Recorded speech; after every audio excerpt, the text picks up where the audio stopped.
I'm Dima Suprun, together with Andrew Millward, Yifeng Leng, and Mosenson. We're Project Group 1, and we're working on the World of Tanks database management system. On a display right now, you can see the main screen of the World of Tanks.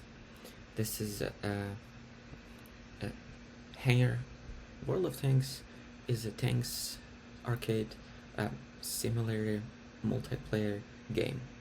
There are multiple ways and modes that people play World of Tanks.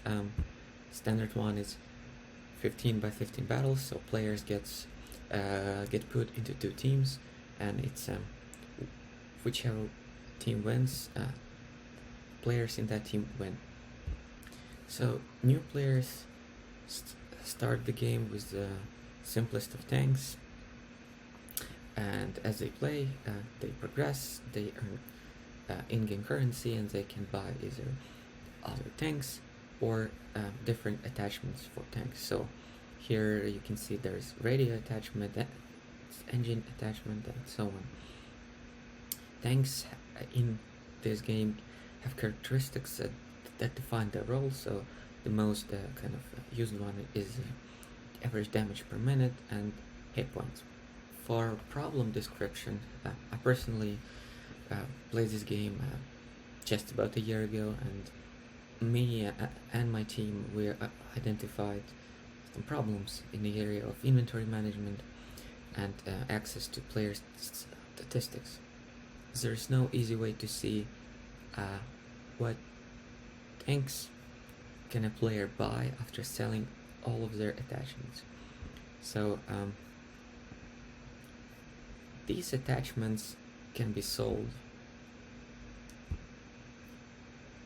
and at some point when player has a lot of these attachments just laying around, they can actually exceed the available currency that they have. So being able to see what new tanks can players buy after selling all of their attachments that they couldn't buy before would be a useful thing to have. In World of Tanks, as I mentioned, there are multiple modes of play. In addition, there is a new upcoming mode, which is Garage Battles. And what that mode would allow people to do is to use all of their tanks that they have, and to respawn when they die, but to use their entire vehicle set in their garage. But the problem that arises from there is that in order to judge what kind of effective power every player has, it is necessary to see their total amount of average DPM and hit points over the entire, like an aggregated number over their entire garage. Right now, this is not available. In addition, after battles, like after every battle, a tank has to be repaired, and it's often the case where people have multiple unrepaired tanks, and sort of being able to see how much a total repair would cost, so that a player can make a better decision, would also be a useful thing to have. Hi, my name is Yifeng Leng. Here is our group cross-foot diagram. User is our major table in this project. You can see this table here. This table is intended to store basic information of registered users of World of Tanks. This information includes the user ID, username to log in, where is the user from, the number of the user battles, the number of the user wins, and the virtual money of the user owns. From the top of the code, you can see we use a try and catch to make sure successfully connect to the server. Then this is the appearance of the web page. As you can see, the title is list of all the users. You can see from here. And then there are two enter bars for username and the region, which in code we write here. And we got some like options for the region to make sure the user didn't enter a strange place which is not on the earth, and show the current list of users. These users are the information from our database, which is here, current list of users. The next table is the inventory tanks, which from the CF diagram you can see it is right here. It is functioning as a bridge table which connects the users, tanks, init, and projectiles. From the code, we still use a try and catch to make sure the web page is connected to the database. And then we write these 3 lines of code to generate this part of the web page, which is allowing the user to enter his user ID, tank ID, and projectile ID to insert a new tank in an inventory. Since these three IDs are primary keys of users, tanks, and projectiles, then we also include all the information from the database of this table, which we write code here. The next table is called the inventory attachments. This table is similar to the inventory tanks, which is also functioning as a bridge table to connect the users and the attachment. From the code, we write this part to generate this part of the web page, which allows the user to enter his user ID and attachment ID. We also list the current list of inventory attachments. This is the data from our database. So after a user insert a user ID and attach ID, the web page will be refreshed and he will see his updated data in this database showed in the web page. The next table is the table called tanks. This table helps to specify all the unique tanks available within the game. From the code, we can see we create some enter bars here, which in web page shows like this. It allows the user to enter this information to insert a new tank. After the user hit this button, the information he entered will show in this table. This table contains all the information from the database of the tanks table, which the code we write here. The next table is called the attachments table. You can see from the CF diagram here, which is similar to the tanks table. This table is an aggregated list of all possible attachments from any subsystem within the game. As we can see from the web page, the user can insert a new attachment by enter this information. In the code, we create this part of code to generate this part of the web page. After the user hits the insert, the information he entered will be stored into the database. We write this part of code to connect the web page and our database, so we can successfully store the information that a user entered. Since the World of Tanks is heavily based on realistic representations of tanks built by various countries across the world, another table within our database will be the countries table, which you can see here. This table stores the information of the country ID and country name. From the code, we write the country name insert bar here. And you can see from the web page, this part allows the user to enter the country name and hit the insert. and this country will be automatically stored into our database. We write this part of code to do the interaction function between the web page and the database. The next table is called the rows table, which is designed both to specify which role a particular tank can serve, including light tanks, medium tanks, heavy tanks, tank destroyers, or SPGs, and to determine which role a particular country is capable of serving on the battlefield. So from the code, you can see we write this part to allow the user to enter the name of the role. After the user hits the insert, the data will be shown in this table, which this part, as similar as we did before, it is working as an interaction with the web page to our database.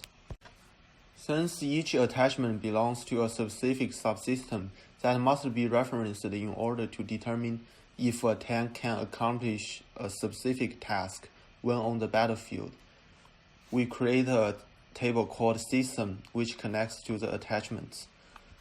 This table allows a user to insert a new system that the user can enter the system name here. The system name includes primary guns, side turrets, engines, suspension, and radio communication. As usual, when he enters the insert button here, the information will be stored into the database. And the code is right here, which allows the web page to interact with our database. The next table is called the projectiles table. This table serves the roles of allowing users to specify which projectile they would like to use in their tank before a battle. You can see from the CF diagram, the projectile table is connected to the inventory tanks. This table allows the user to insert a new projectile. From the web page, you can see the insert bar here. After the user hits the insert button, the information will be transferred into our database. So you can see from the code here, this part is working as an interaction between the web page and our database. The next table is called the linked table. This table's objective is to connect the innate many-to-many relationship between tanks and attachments present within the game with one-to-many relationships instead for better data management. This table is, as usual, we can enter the tank ID and attachment ID in the web page. After the user inserts the information will be sent to the database, which we write the code here to do the function. And also the user can hit the delete button to remove the information from the database. The next table is called the joins table. This table is similar to the linked table I mentioned before. The objective is to create a permutation across countries and rows table for better data management across one-to-many relationships instead. From the code, we can see here the user is allowed to enter the row ID and country ID from the web page. After he hits the insert, the data will be sent into our database, and the interaction code is here. Also, the user can hit the delete to remove the information he just entered. Hello, my name is Andrew Millward. I'm going to start my section by talking about the various indexes that we use for the table. So we have all of our tables here as Yifeng described, and what we have done for the indexes is anything with a star in these tables are the primary keys for each of our tables. So naturally all of the primary keys are indexed in our thing because they are all used in join operations, as well as other things such as CID, SID here, RID, CID here, and PID right here are all used in some of these lines that go across, which does equality operations. Our original plan was to use hash indexes for all of those. However, the database system that we were using, INNODB, does not allow for hash indexes, so we have decided that rather than switching our database framework, the INNODB, to something like memory or something like the other option that was available to us, we have decided to not do that, specifically because the benefits of using INNODB in the context of our database outweigh the drawbacks that we can't use hash indexes, which are only slightly more or slightly faster than the hash-based counterparts for these operations. So we have decided all of those we are using the B-tree method for each of them rather than hash. And then additionally, we have some other things that aren't joined on lines but are necessary to use B-tree indexes, and these ones are much more natural for the B-tree because they are used in specifically constraints, so less than or equal to, or less than or greater than operations. So that would be things like the price, hit points, and damage per minute. That would be over here the cost and weight variables. Down here, the balance, user battle count, user win count, tank win count, tank battle count, those are the terms that we use for those ones. So overall, we have the all of the primary keys under B trees, and also all of the things that are all the numeric values that we can that we will typically perform less than or greater than or some other kind of bound checking operations on, which are best suited with B trees. Now, we had the option to index other things on our table, such as any string variables like tname, for example. However, we decided not to do that, specifically because we will only be using them for equality comparisons. So at best, we could have used a hash index, but since we aren't able to use hashing in this database framework, we decided not to do that. Plus, the names aren't typically used as often because we are just using them for equality, so we will only use them every once in a while, whereas normally we're doing equality over the IDs, which we already have indexed. So we've decided not to put any indexes on any of the names or strings that are present in the database, just in the interest of not too significantly harming insert and deletion efficiency. So we've indexed all the things that are joined, indexed all the things that are used for inequalities, and we have not indexed anything that could potentially be used in only a few edge cases that we might experience, and that might significantly impact the database insert and deletion function speeds. So now to briefly walk through what we have done and all of the functions that are available. This is the home page for our website, our index.html file. And we can see that there are several user interfaces and administrator controls. So the administrator controls would only be accessible by an admin, by someone with admin credentials when they log into the website. But for this project, we just have it available here, so anyone can access it without having to enter in a password for now, but that would just be password locked in the future. So I'll go through the administrator controls first, and then we'll get into the user interfaces. So the administrator control starts with user information. You can sign up a user here simply by typing test user 123, and we can select the region using a drop-down menu. So let's say from Australia. We'll insert it, new record created successfully, and we'll be redirected back. And if we scroll to the bottom of the page, we can see that test user was added with a bank account of $5,000 to start off the game. And after we've inserted the user, we can go to the bottom of the page, and we can see that we can just click delete right here. User deleted successfully. and will be redirected in 3 seconds. And if we go to the way bottom, we can see that that user, test user 123, is no longer there. So now, after we've done that, we can go back to the main page.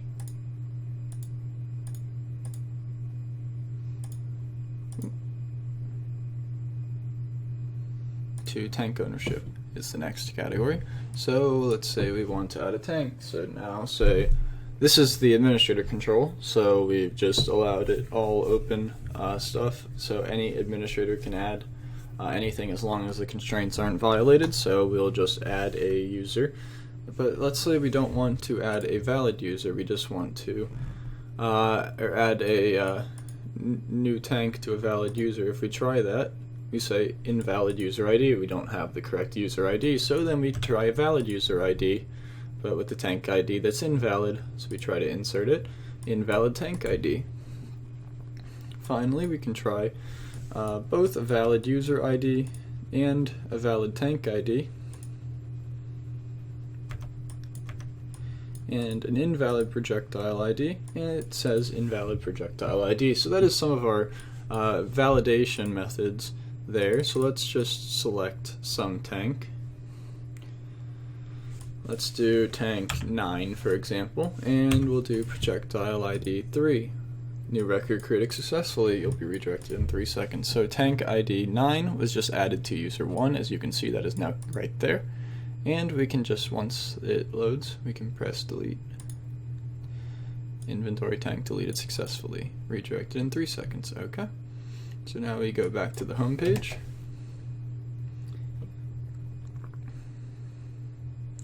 And we can try the attachment ownership. So user ID, we can, all of these have the constraint validation, so we can just skip that step. We can do user 1, since we already have attachment 1, we can add attachment 2.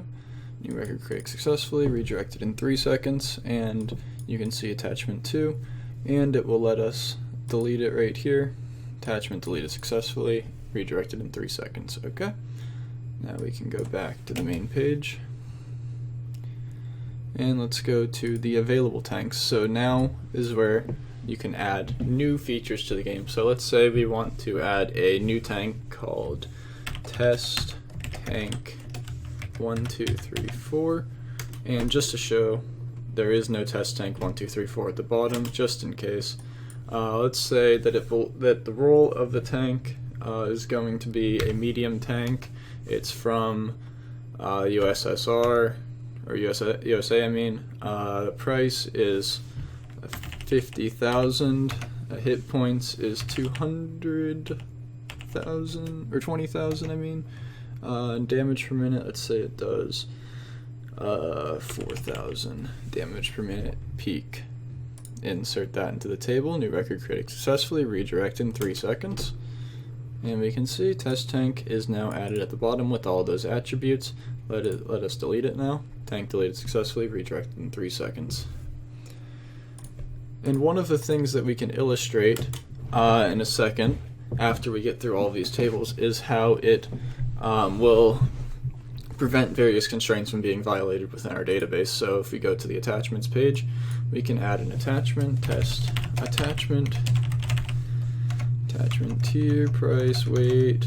We're just going to do random values for all those, just to show that every single page, every single thing can be added and deleted, and all of these have proper constraint validation. We allow the weight to be 0 because some attachments you can round down because they're not too important, but things like the country ID and the system ID, we have to check to make sure that those are actual values. So we can go back now to the main page. We can try the projectiles. Let's just add test projectile, insert, create successfully. This table is very simple. There's not much constraint validation because all it is just a string, other than just making sure that the string isn't repeated. And we can delete that. So now we can go back, available systems, insert, and delete. Works properly. Roles. And we're just going through because the assignment asks to showcase all the features of the project, so bear with it for a second. Okay. Countries. Let's do Canada's already in the game there. Or no, they aren't. Okay. Canada is now in World of Tanks, and it can be deleted.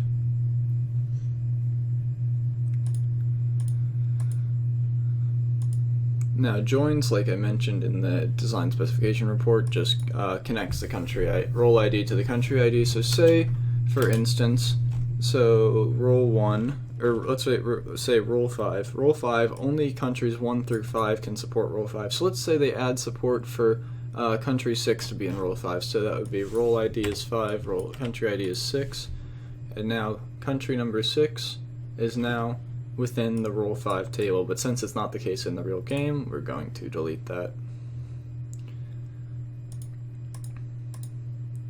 Linked is attachment tank compatibility. So let's say tank number 1 is now compatible with attachment number 30. So tank 1 is now compatible with attachment 30. We can insert that into the table. Tank 1 attachment 30, and we can delete that from the table. Cool. So those are all of the administrator controls, and we've shown some of the constraint validation in those just to make sure that various fields are not violated or that they do exist.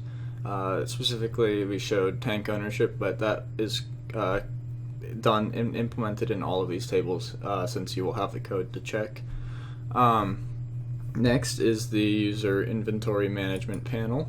So, or actually before that, I want to briefly go over how these make sure that if you delete something that the data integrity won't be violated. So we will go into here, for instance, and we can try, let's say for instance you want to delete a user from the database. If you want to delete a user, well, then you have to delete all of their inventory, and you have to delete all of their inventory attachments.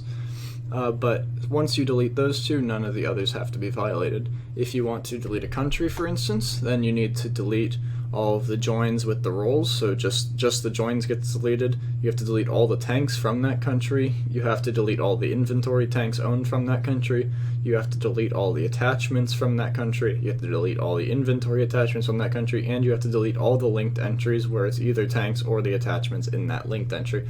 So that's 7 tables need to be deleted. So we're going to show the countries one for this instance because that is the most complex one in this database. So if we go to countries, we will add test country. Test country has been added. So note the country ID is now country number 18. So we'll copy that. And we will go from countries, we go to joins. We will join country number 18 with role number 1. So country 18 is now joined with role 1. Then we will go to tanks or attachments. Let's do tanks first. Tanks, tank, test, tank, role can be whatever. Country ID has to be 18. Price can be whatever. Hit points can be whatever. DPM can be whatever. We insert test tank into the table. Test tank is now in with country 18. Now we note the ID of that, so I'm going to note right here that that one is country 18 and the tank ID is 1031. Now we go back. Now we want to go to the inventory tanks. We want to give it to user 1 in this instance. So inventory tanks, tank ownership right here. User ID, we're just going to give it to 1. It doesn't really matter. Tank ID is right there. Projectile ID, we can do 1. So we created that one, 1031, 1, right there.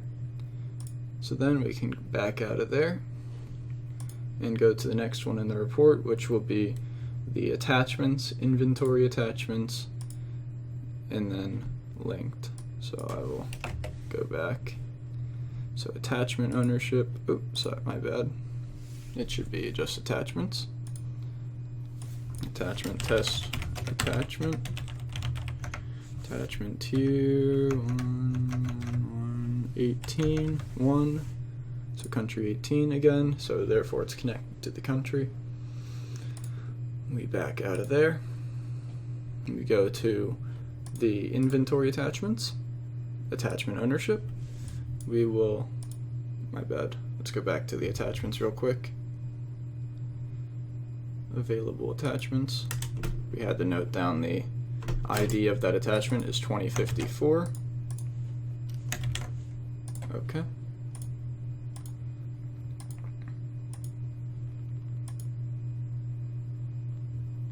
Attachment ownership. So we're going to do 2054. We're going to give it to user 1 as well, since we gave them the first thing, and because it will appear at the top of the page. So 2054, we're going to look at that at the bottom of user 1. 1 owns 2054. Great. So now we can go to,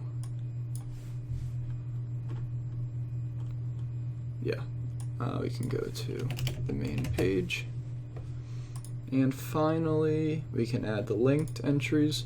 So we're going to add 2 linked entries just to show that it deletes from both sides. So we're going to say attachment is 2054, tank is 1. Okay, and we're also going to add it from the tank side of things. So tank ID is 1031, attachment ID is 1.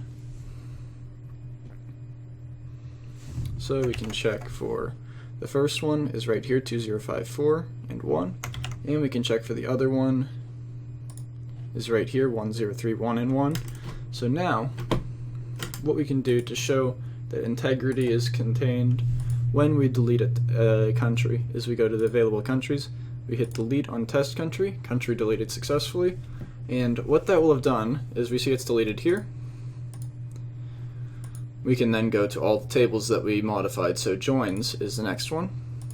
Joins, we can see that is no longer at the bottom of it. Okay, so country 18 that is no longer in this anywhere, as you can see the whole way through. I think it was 118 that we did, it's no longer there. We can go to next, we'll do tanks. We'll just go in the exact same order, available tanks. Scroll to the bottom, the tank is no longer there. That was tank 205, or 1031 was the tank. We can go to tank ownership. Scroll to the bottom. My bad. It's gonna be user 1.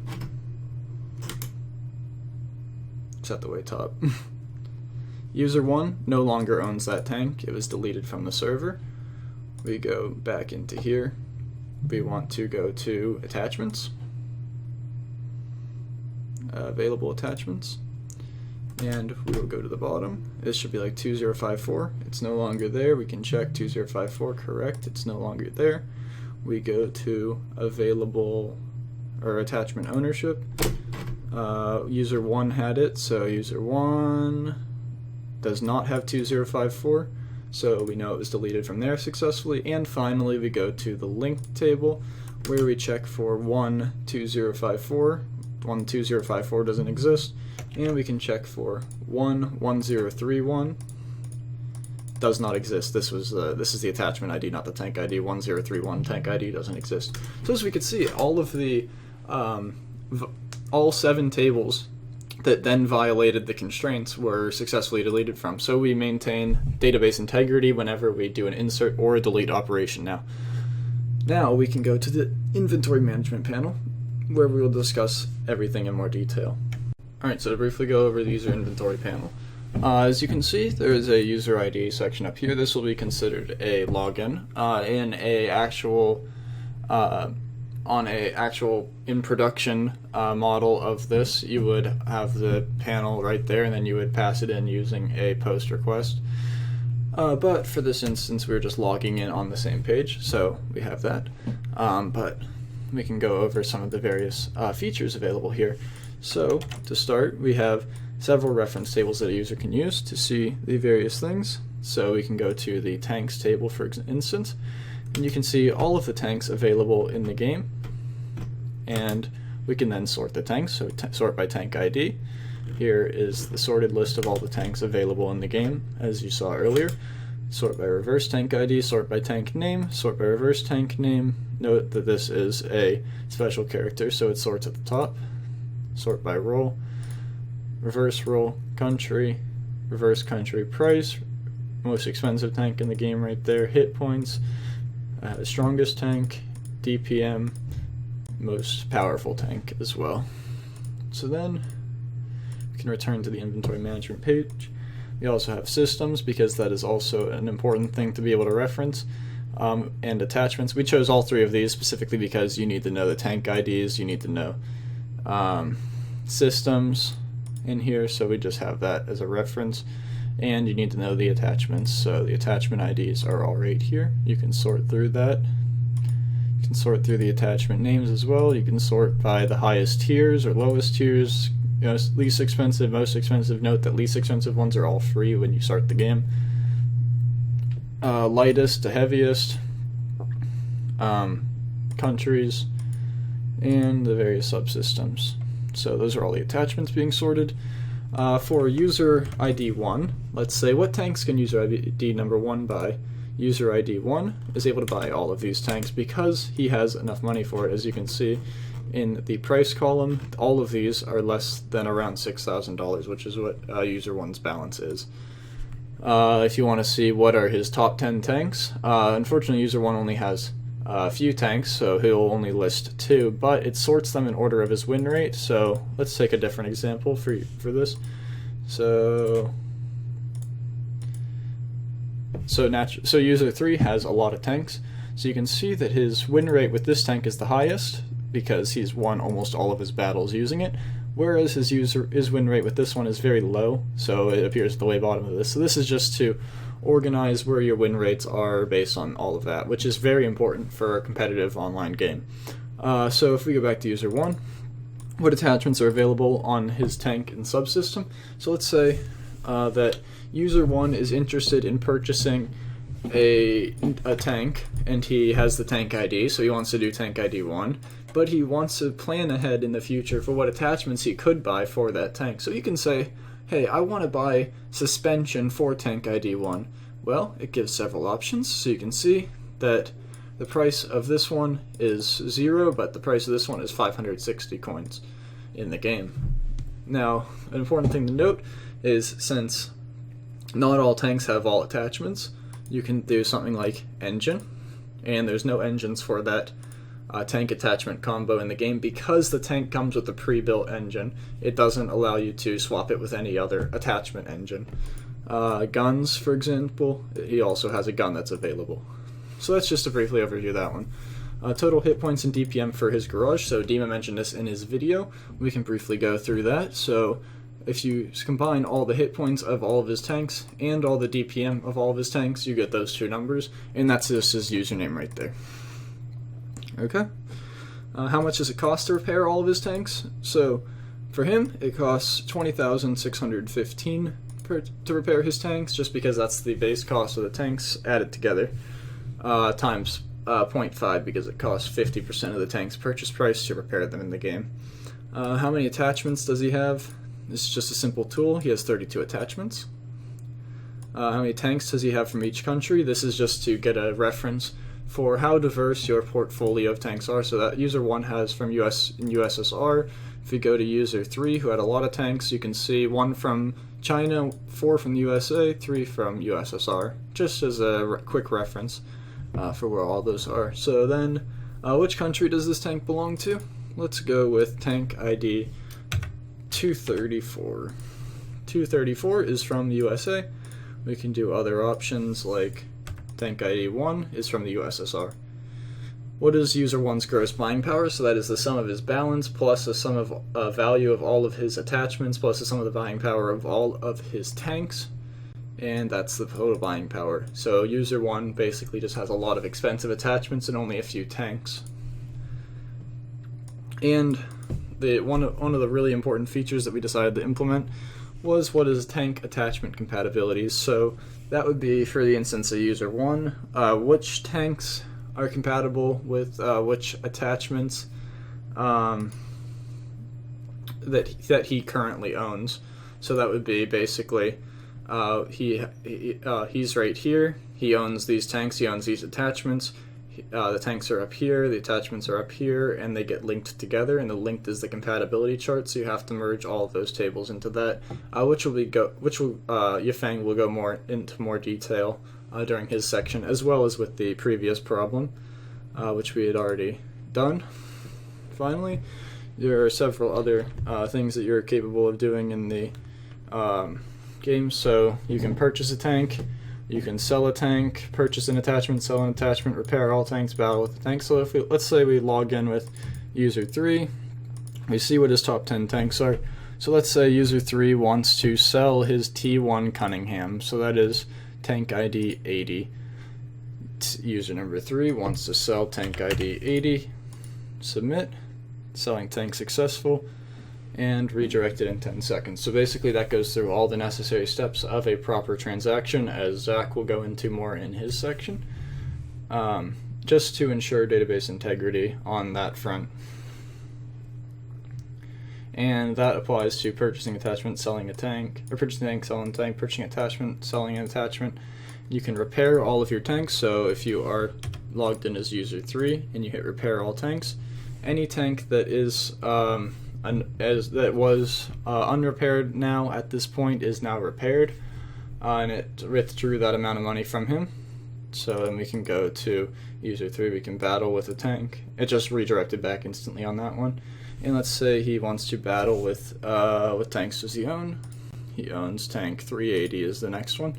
So he battles with 380, and 380 is now damaged, which means that in the database it says that it is damaged right here, ready to battle, and that's just a Boolean variable. So yeah, that is all of our transactions and functions that we have implemented, as well as earlier the homepage, all of the administrator controls. My name is Zach Mosenson, and here are the transactions. We have 4 transactions that have to do with buying or selling items, a repair transaction, and a battle transaction.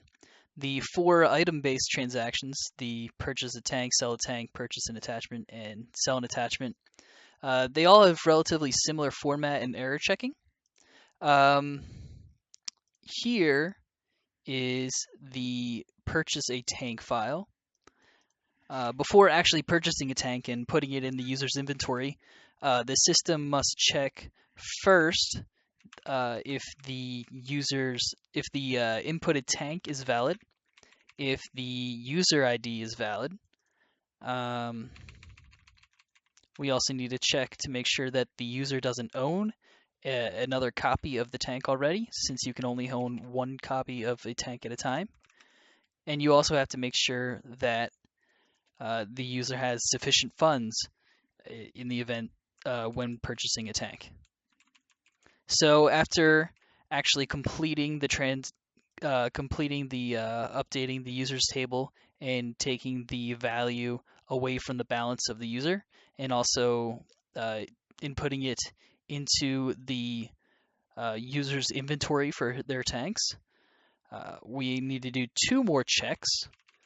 The first of which ensures that the new balance of the user is equal to the balance minus the price of the item, and if it doesn't, it throws an exception. And also it needs to make sure that the tank was actually inputted into the user's inventory.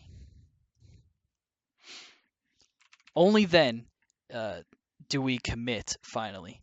And if that goes awry, we can roll back.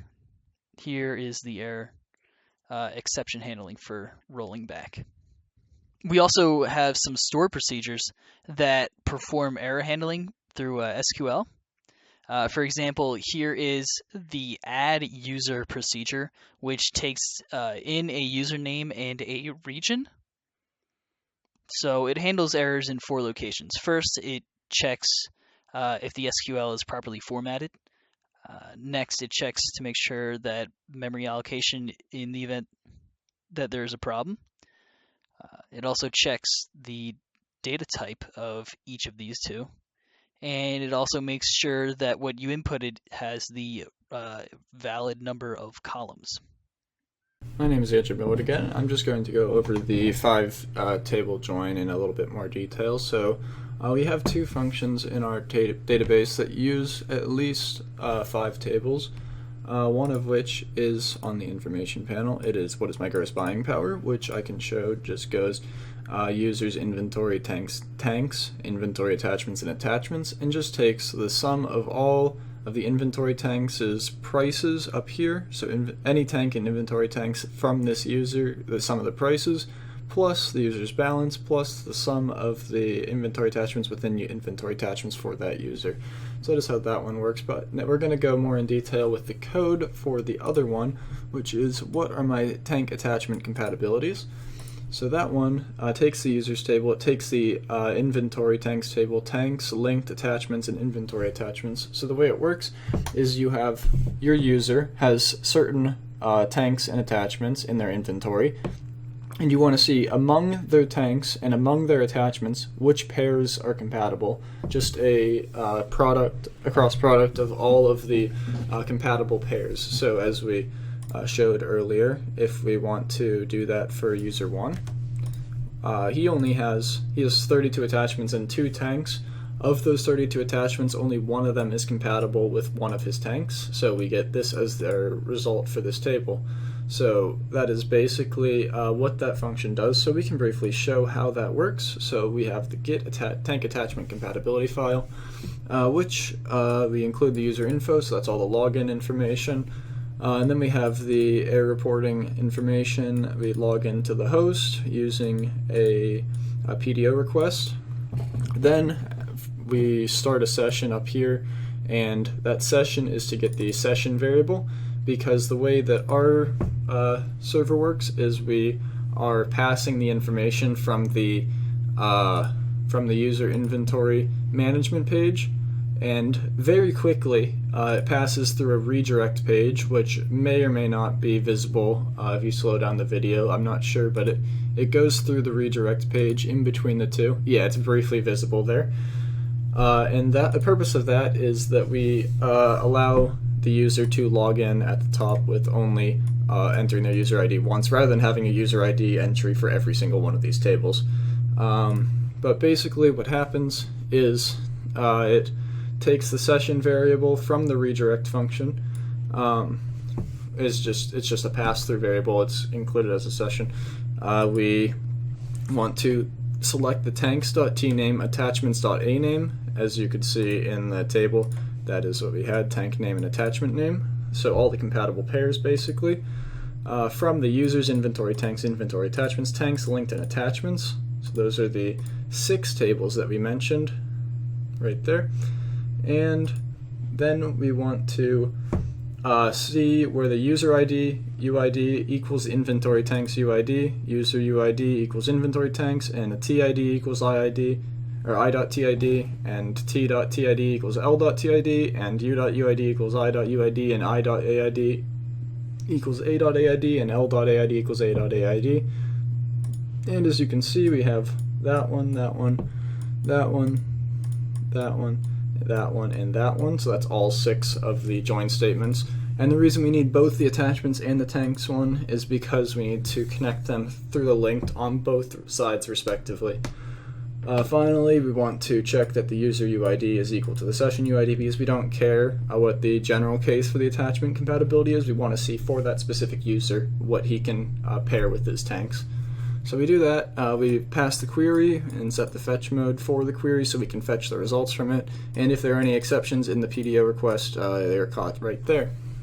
So for the rest of it, it's just simple HTML. We set up the title of the table at the top of the address bar. Then we have just a quick title that we can see in the table right here. And then finally we create a table with the 2 column names, and then we fetch each row and add it to the thing, or each element in each row and create the rows in the TR statement. So that's basically how the code for the tank attachment compatibility works, with some other handling within the database itself for potential errors.